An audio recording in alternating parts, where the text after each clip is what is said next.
The 7th Annual Middle East School Leadership Conference is set to take place on January 28th and 29th in Dubai at Al Habtoor Grand Hotel and Resort. Join us today by registering at www.schoolleadersme.com. Transforming schools for global impact. See you there.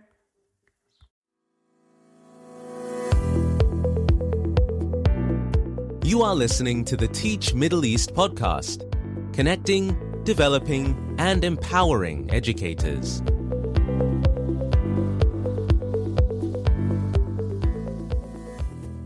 Hey everyone, this is Lisa Grace. On this episode of the podcast, I have my special guest, Carl Hendrick. And Carl is a cognitive science, learning science specialist who has written books on the subject. He continues to speak globally on the subject of learning sciences. And we're going to be talking to him on the podcast about all things learning science.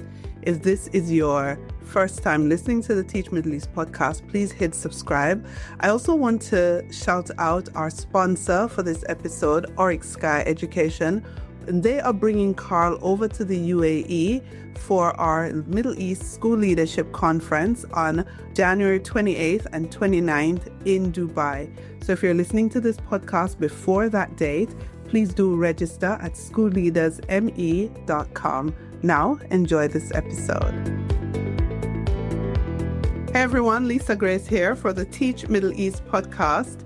Thank you so much for tuning in. Today I have Carl Hendricks with me. Well, it's Hendrick actually. There is no S on that. I will correct myself on air. I wish there was. I will correct myself live on this podcast because we're just going to have to go with it. Carl is known for his work in learning science. He's written books. He's taught the talk. He's walked the walk.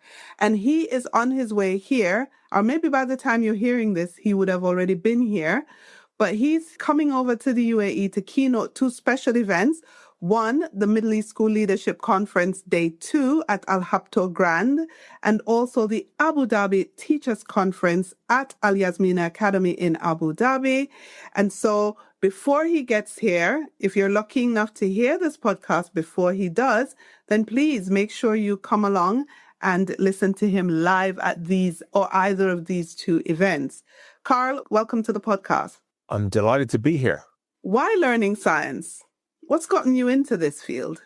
Yeah. So I started teaching in an inner city London school 20 years ago now, if you can believe that. And for the first 5 years of my career, I really had very little understanding of how learning happens. And so I was doing things and making decisions that were at best guesswork and at worst probably you could best describe it as malpractice. The kind of thing that if a doctor was doing it, they'd be struck off.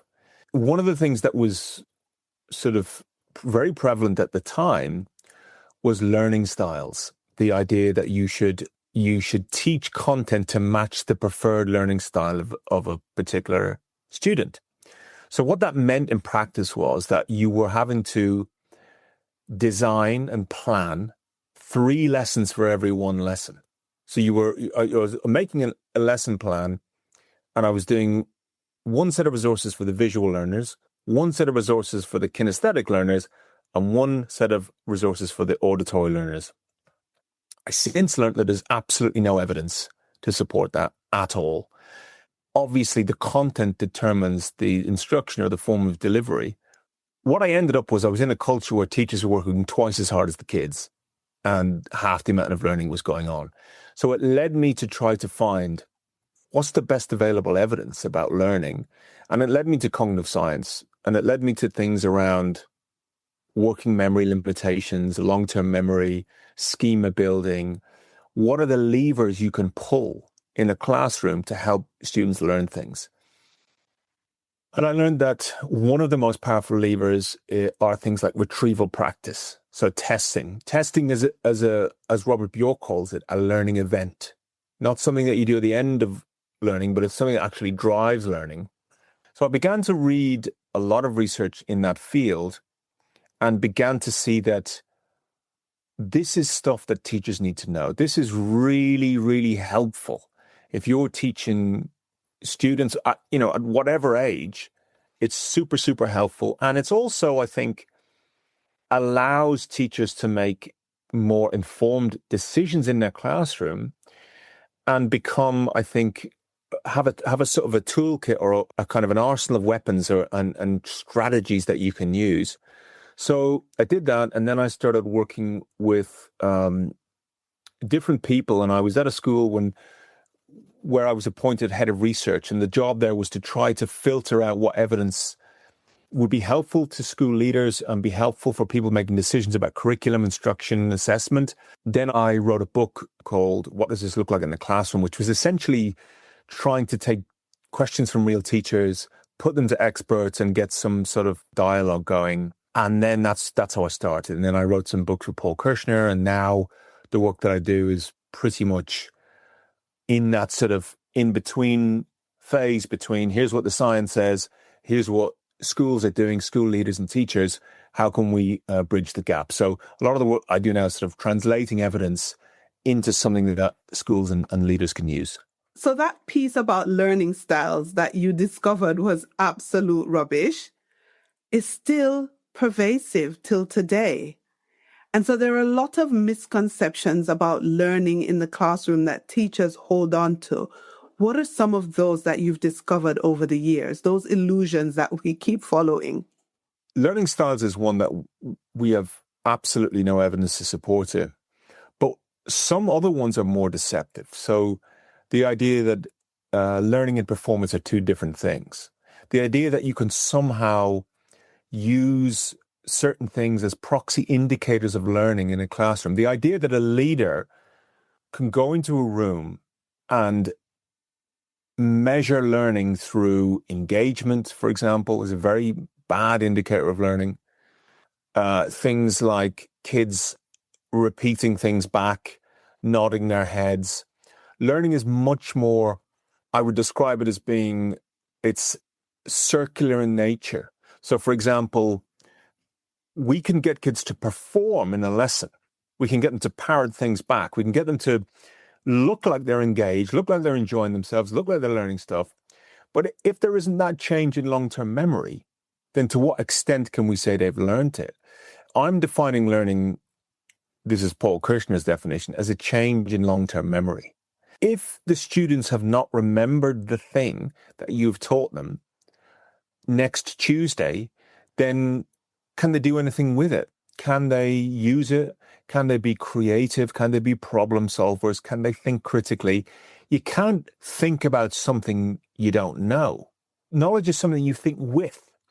So that idea of, well, if the kids are engaged, if they're kind of, running around and being busy, then learning must be happening.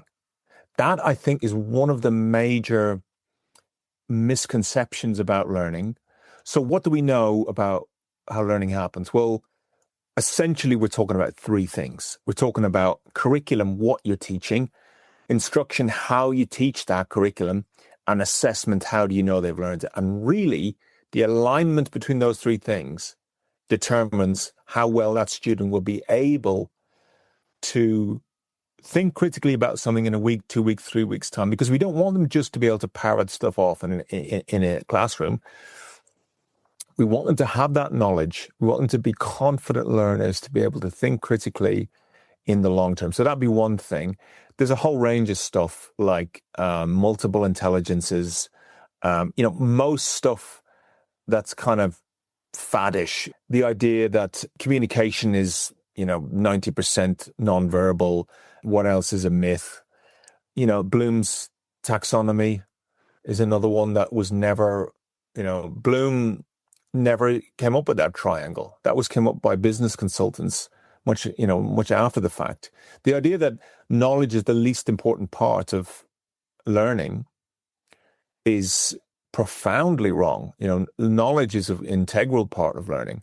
And again, you can't think about something you don't know. Like, try and do it. Try and think critically without having anything to think with.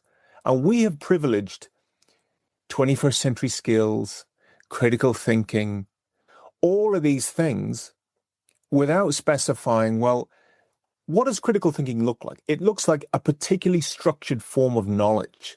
And we're learning this now through AI. We're looking at how AI thinks and structures knowledge. And a lot of what critical thinking intelligence, it's structured knowledge. It's things that are, you know, in any given domain, there's a set of knowledge components that must stick together and work together in order for that thing to function. And so if you don't know something, if you don't know the meaning of a word, 21st century skills doesn't help you. The best you can do is start guessing. And guessing is not learning. So for me, thinking about knowledge, how it's structured, what's the best format that the learner can encounter those steps and that knowledge to lead towards this more kind of profound and critical form of thinking. That's it in a sort of a media-friendly soundbite. You know what? I want to go back, Carl. Go for it. Yeah. Help me out here. If any of my listeners don't know, what does it mean when we talk about learning science or the science of learning? Science of learning is an amalgamation of 4 disciplines: cognitive psychology, education psychology, neuroscience, which is much less important. But cognitive science, really, when we talk about the science of learning, we're talking about a movement that's probably 70 years old, 75 years old. In the 1950s, you had what was called the cognitive revolution.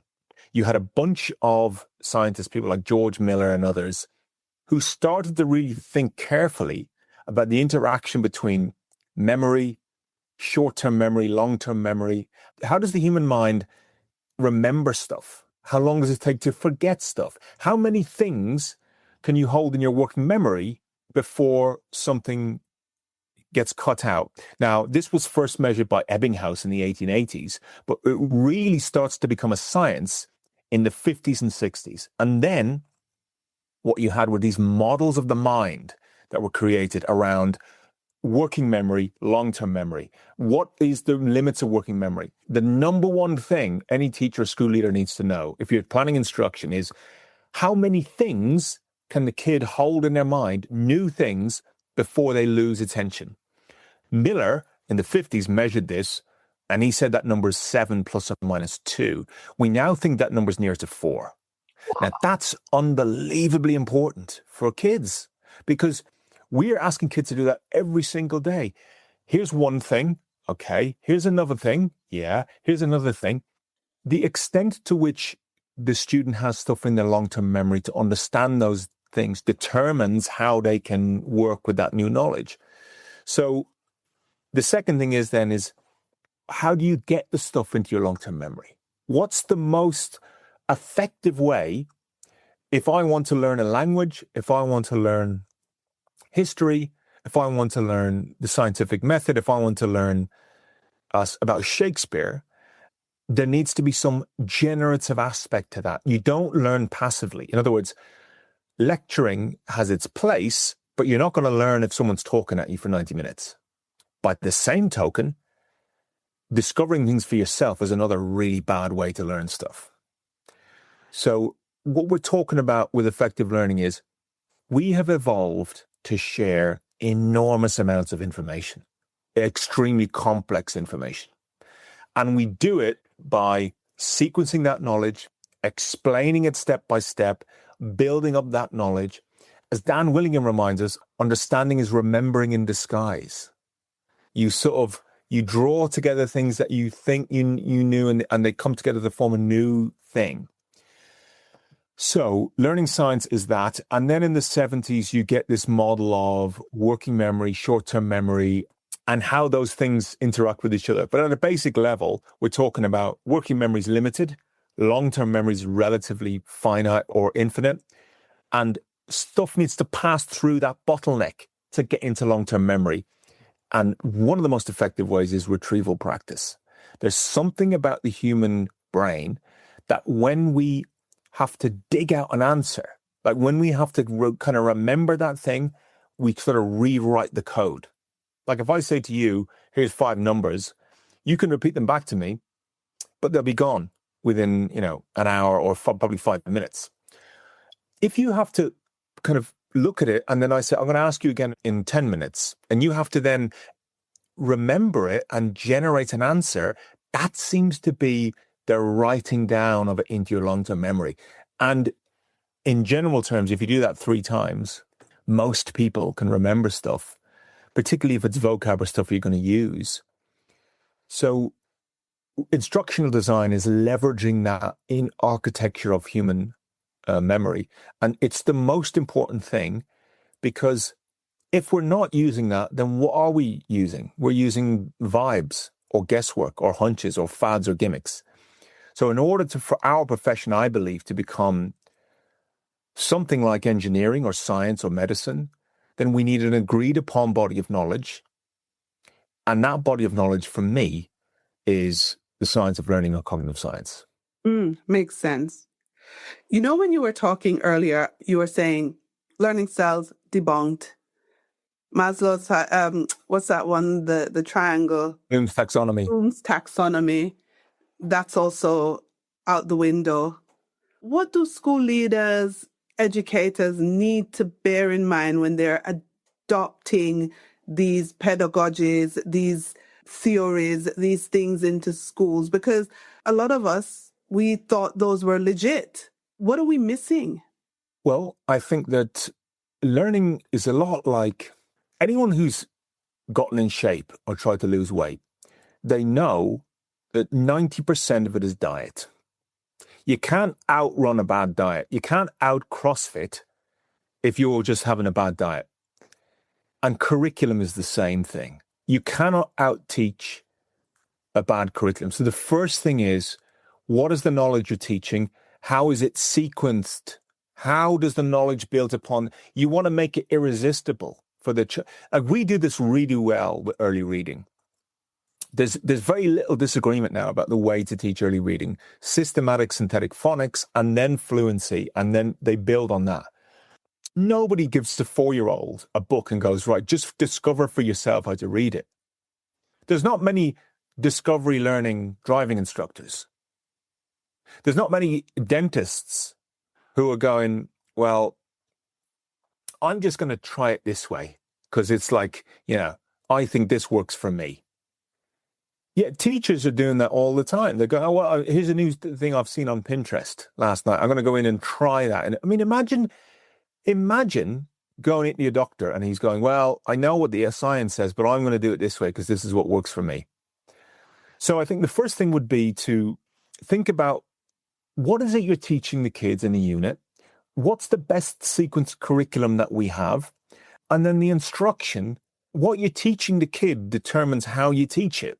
And really not to be focused on activities over knowledge. I think a big mistake we make in schools is we think activities first.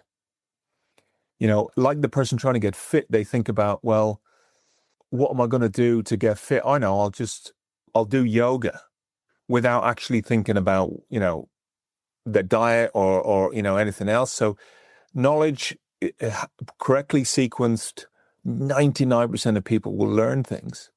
We know that to be true. People with, even people with SEN difficulties, especially people with learning difficulties. My own daughter is autistic, and I have been on this long journey trying to find out, well, what's the best learning environment for her? And actually, again, it's like nutrition. She doesn't, if you want to learn the letter sound correspondences, there's a really good way for any kid to learn that. She just has a problem sitting down and staying at the table, but that's fine. But the nutrition is the same for her. If she eats a lot of Haribos, she's the same kind of physical body as her sister. So she just has behavioral changes. So I think learning science basically allows us to make really good decisions about curriculum, instruction, assessment in a way that is, we've decades of evidence on this. And I think the problem we have is that most teachers are trained in departments or universities where there's little or no cognitive science. And I think that's something that is changing, something that is, has to change if we're going to become a more professional profession.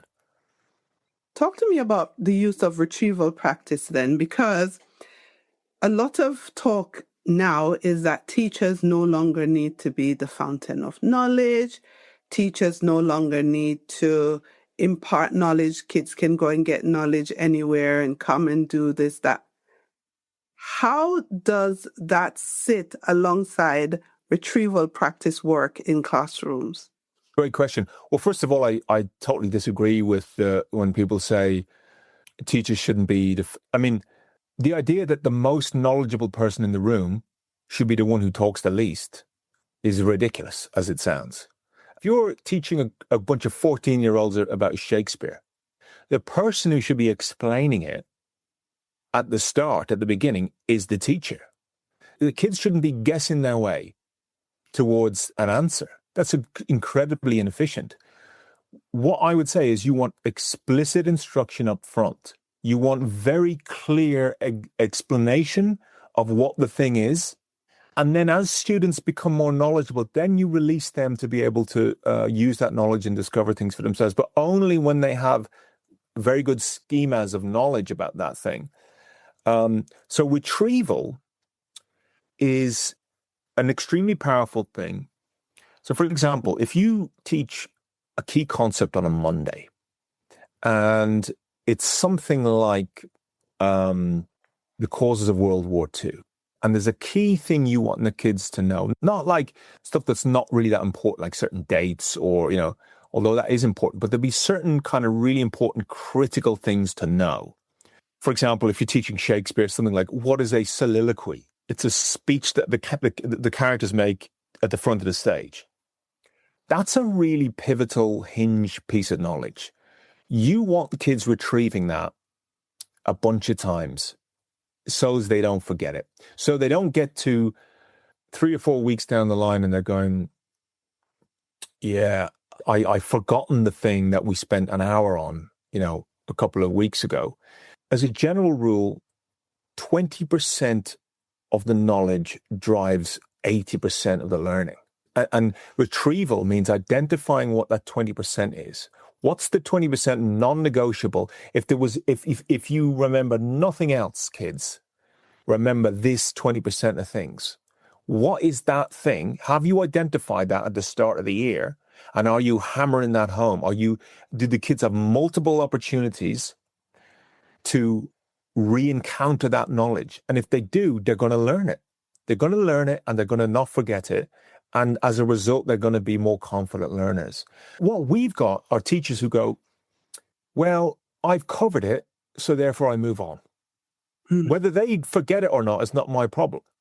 And teachers saying, as I did, for many years, oh, you guys, I taught you this on Monday. It's now Friday. Why can't you remember it? Well, the reason I can't remember it is because you haven't given them retrieval opportunities. They're not tape recorders. They're not file drawers. This is the beauty of a well-sequenced curriculum, which is structured in a way as to almost make the learning irresistible. Here's a truth about human thinking and our brains. We don't want to think hard. We will do anything other than thinking hard. If you've got that email that you need to write, suddenly I better do some tidying up. You will do anything other than focus and think. We just do not want to do it. But there are certain hacks, there's certain shortcuts, there's certain levers you can pull to get around that. And one of them is retrieval practice. And it's a kind of you can say, I want the kids to know this thing and I want them to know it in 6 months. So here's the important concept. I'm going to explicitly explain it to them. I'm going to give them a quiz on it in 2 weeks' time. I'm going to give another quiz in 4 weeks' time. I'm going to another quiz in 6 weeks' time. And they're going to know that thing and they're going to recognize it. And again, Willingham's understanding is remembering in disguise. They're going to have this feeling of understanding this stuff because they're going to draw together all the stuff you've taught them and you've created this brilliant curriculum. And that's what a well-designed curriculum is. And it's really hard to do that, which is why I think curriculum design is such an important aspect. But what do, in my view, school leaders, they're often focusing on completely the wrong thing. They're focusing on activities. They're going to a lesson and thinking, oh, it looks like the kids are really engaged, they're paying attention. That's the lowest proxy indicator of learning we can possibly have. Learning happens long before they get near the classroom. It happens in the curriculum. How is the knowledge sequence? How is it designed? I could talk about this for another 5 hours, Lisa. No, listen to this though. I know school leaders have a very difficult time because they have to go in, they have to observe lessons, they have to give certain feedback and judgments. So given what you've just said about, activities and maybe the buzz and chatter in the classroom not a very strong indicator of learning, what are they meant to be observing? What are they supposed to be looking for? I would want senior leaders to look at curriculum plans of every single department before they even go near a lesson. Okay. How coherent? What is the scope and sequence of your curriculum? How is this knowledge constructed? Where are the students encountering hinge concepts? Where are they encountering those important ideas? Have you built in retrieval? I think that the model of senior leaders going into a lesson once a term, it's a completely fake economy. I mean, we all did that, Lisa. I did that for 20 years where a senior leader would say, all right, Carl, I'm going to observe your lesson next Tuesday. I'd go into my class and I'd say, right, if you want to live past next Tuesday, we're all going to play a little game. And I pull this little Cirque du Soleil lesson out of the drawer, all singing, all dancing, kids running around the room, sugar paper, all the rest of it. Senior leader would come in and they go, what a fantastic lesson. Brilliant. Kids so engaged. They'd leave the room and I go, right, strip it all back down. We're going to go back to like learning how we normally learn, which is, boring but efficient. Now, that's a false economy. That's just a massive waste of time. It was in the UK about 15 years ago that Rob Coe brought our attention to the idea of lesson observations as another myth, another junk science. There's no evidence to support the idea that that's a meaningful measure of learning. His claim was that you'd need a minimum of 5 leaders who'd all been trained, observing 5 different lessons of one teacher, and only then could you get... And this is proven by the fact that what's a valid and reliable measure? You need to get the same results with different observers, and you don't. You get people going into different lessons looking at different things. What is the measure of a woodwork teacher observing a science lesson? What are they looking for? Do they know the knowledge? Do they know the content? All they're looking for is behavior. They're looking for activities. They're looking for, and then they'll say the same kind of thing, I think.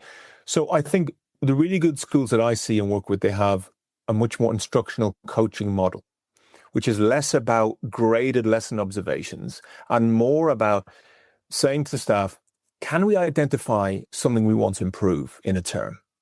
What is something that we think we can improve upon? And let's work towards that improvement. So you don't have this thing of leaders going into lessons of which they know nothing and kind of creating this false grade. You have teachers working together in groups, identifying part of their professional practice and saying, we're going to hone in on this one thing. And it might be something like questioning, like your questioning time, your cold calling, using mini whiteboards, like an actual tangible thing, improvement that you can say over 6 weeks, these groups of teachers, they're going to go in and out each other's lessons. They're going to focus on this one thing. They're going to provide feedback to the teacher on, you could have paused a little bit longer there, or these students weren't as, So those models, I think you see this much richer form of improvement. And it's a cultural change where you get teachers really wanting to work together and identify things that they can improve upon, rather than this judgment culture where the teachers don't really know what they want to improve. There's a kind of an adversarial, antagonistic, or school leaders going into lessons. And I think, Step Lab are doing fantastic work there, obviously, with instructional coaching. And I think those models are just much healthier for school culture. I agree with you, but there is always that thing where you've got to report. And I don't know where we need to change this, but you've got this kind of oh, we have this number of outstanding teachers and this number of teachers who are good and this number of teachers who require improvement. And I don't know where we need to nip that in the bud to get that whole coaching model embedded. You're just creating junk data by doing that. You're just creating data that is just completely and utterly, it's nonsense. It's, at best, what you're talking about is who can control a class. That's really what you're saying. You've got leaders going around going, the kids are really behaving in this lesson. This teacher can sort of answer questions. And has the school identified what good practice even is? Like what you're measuring it against. And it's a model of school improvement that's kind of 20 years old now. We can learn a lot from other fields. And I think instructional coaching is a really interesting model. And it's also, I don't know many teachers who get a lot out of being observed once a term.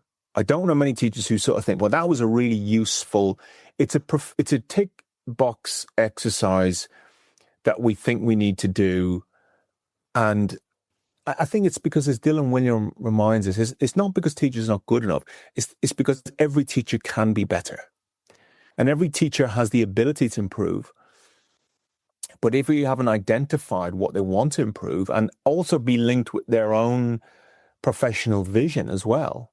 And I think, again, it's the same with curriculum and assessment. Unless you've identified what the curriculum is and what is to be learned, then you're just creating spreadsheets that are just, they don't mean anything. You heard it here, guys. Let's talk a little bit about how AI is changing our practice. I know we're kind of touching on the time, but I really want to know your thoughts on how you see AI reshaping the classroom and what we do with it. I think it's kind of exciting, if I'm honest. I've always been one to say I think technology should be kept out of the classroom. And I think AI, when we talk about AI, there's two things that people mean. One is students using AI to create essays or answers, and that's obviously very bad because there's no thinking done there at all. Learning is intrinsically linked to the level of thinking that's being done. If there's no thinking being done, then there's very little learning being done. The second area where I think people talk about is in things like curriculum design, assessment, and to a lesser extent instruction.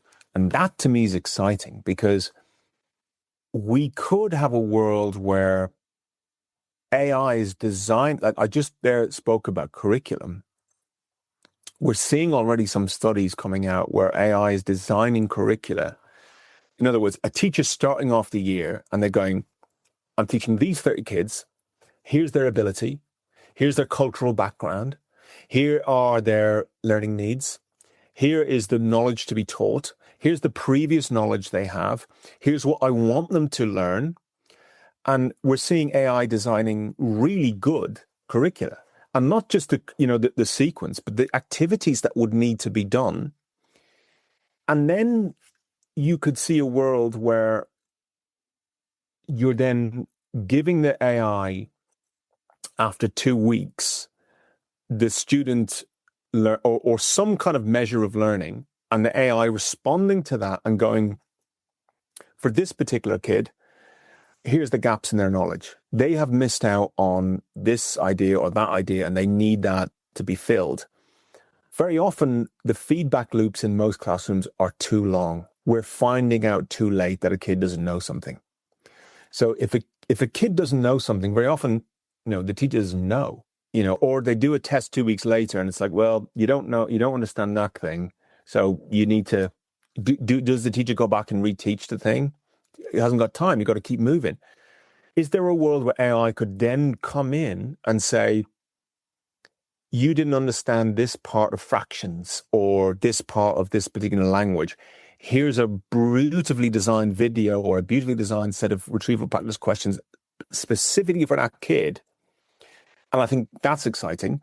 The other area is, I point to the work of Daisy Christodoulou with comparative judgment, where AI could mark work or assess work at a level that we have never seen before, the idea of teachers marking for 4 hours on a Sunday, bringing the books in on a Monday, the kids taking one look at the mark and not reading anything that the teacher said, again, is that a good use of our time? I don't think it is. So there is evidence of AI being able to assess a class set of books and provide really rich feedback, not just for the kids, but for the teacher in terms of forms of assessment. In terms of, imagine if you could have a set of books, and particularly in subjects like history, history, English, and so on and so forth, where the AI is telling you, okay, 30% of the kids didn't understand this concept from this work. They made this spelling mistake. They made, where they could then go in the next lesson and go, right, guys, we're just going to go over this for 5 minutes. Now, there are some problems with that, which is that if a kid writes an essay, they kind of want to know that you've read it. And so that's a problem. And these are new problems that we face. And also the fact that by reading a student's work or a class's work, the teacher has a really good sense of their ability of what they've learned and what they've not learned. But it may be the case that AI can deliver that report on a set of books in a way that is a better use of time than that 4 hours on a Sunday marking. And that time then, that teacher time, could be better spent doing one-on-one, working with some pupils, meeting their needs, really helping them with some key things that they've misunderstood. So I think marking, assessment, curriculum planning is going to be an interesting area. And let's face it, we're not putting the genie back in the bottle. We're not going back. There's no world now where, and I would say, GCSE, sixth form essays, student essays, I don't think we can pretend anymore that they're being done in a way that is like it was, 5-10 years ago. Yeah, I do agree with you. I think the genie is definitely outside of the bottle. It's just that I think we're still grappling with how do we use it to our advantage? How do we use it safely? How do we ensure that we are harnessing it in a way that we don't double the work? Because I'm very worried for education in terms of doubling work, where we will have the ability to do certain things more efficiently with AI, but because we're traditionally beholden to a way of doing something, we actually keep doing it the way we're doing it and still double the work. So, very good point. Yeah, I'm still worried about that just a little bit. But guys, we're at the end of the podcast. If you want to hear Carl talk a bit more, then you've got to either come to one of the events, or if you have missed it, then if I'm lucky enough to have him back on the podcast, then we'll do a round two. Carl, thank you so much. Thank you so much. It's great to talk to you.